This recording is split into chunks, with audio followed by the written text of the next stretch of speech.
E aí, meus queridos, tudo bem? Eu sou o Prof. Clayton Reis e essa é a resolução de mais uma questão de magnetismo que diz o seguinte: considere as seguintes afirmações. Nós temos 3 afirmações e temos que definir o que está certo e o que está errado aqui nessa questão.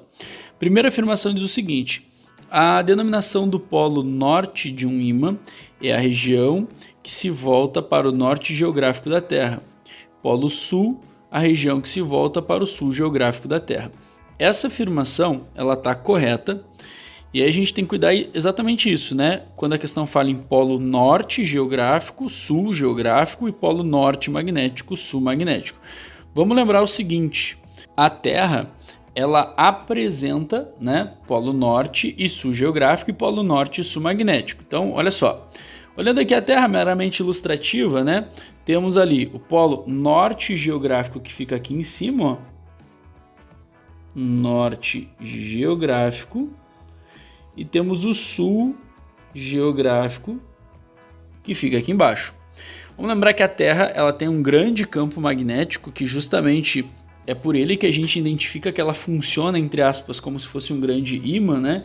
E esse campo, ele é um campo que liga os polos, digamos assim, né?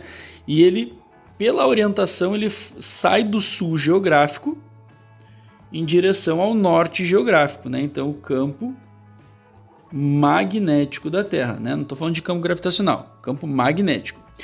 Isso nos dá a entender que a Terra então ela funciona como se fosse um grande ímã, né? Um grande ímã. Deixa eu apagar aqui, ó, um pouco dessa poluição e vamos imaginar aqui que no centro da Terra exista um ímã. Vamos imaginar aqui um ímã, vou desenhar aqui para a gente visualizar um ímã em forma de barra, uma barra vertical aqui, ó. Então imagina que aqui tem um ímã, tá? É só uma ilustração mesmo. O que acontece? Como o campo magnético da Terra sai do sul geográfico e vai para o norte geográfico, isso nos dá a entender que se a Terra fosse um grande ímã, o norte magnético dela estaria aqui no sul geográfico e o sul magnético dela estaria aqui no norte geográfico. Então a gente tem os polos invertidos. Magnéticos e geográficos são invertidos. Norte geográfico está para o sul magnético e sul geográfico está para o norte magnético, beleza? Então o primeiro ponto é entender isso. Segundo ponto é entender o seguinte, ó.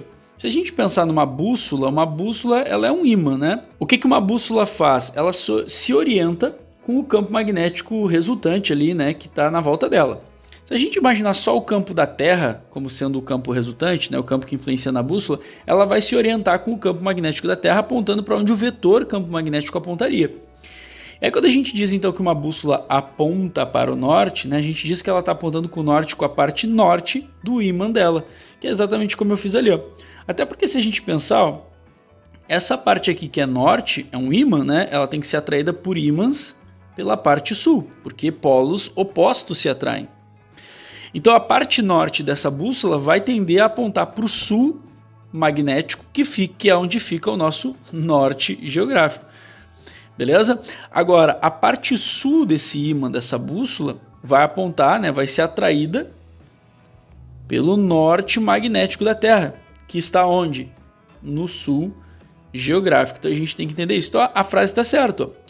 O polo norte de um ímã, ou seja, o norte magnético de um ímã, é a região que se volta para o norte geográfico, que é exatamente o que eu fiz. Ó. Norte do ímã aponta para o norte geográfico, que é onde nós temos o sul magnético, beleza? E vice-versa, né? O sul do ímã aponta para o sul geográfico. Inclusive tem uma questão histórica aí do porquê esses nomes, né? Norte e sul no ímã, e tem muito a ver com para onde ele aponta. Segunda afirmação: ímãs naturais são formados por pedras que contêm óxido de ferro, chamado de magnetita, aí, né?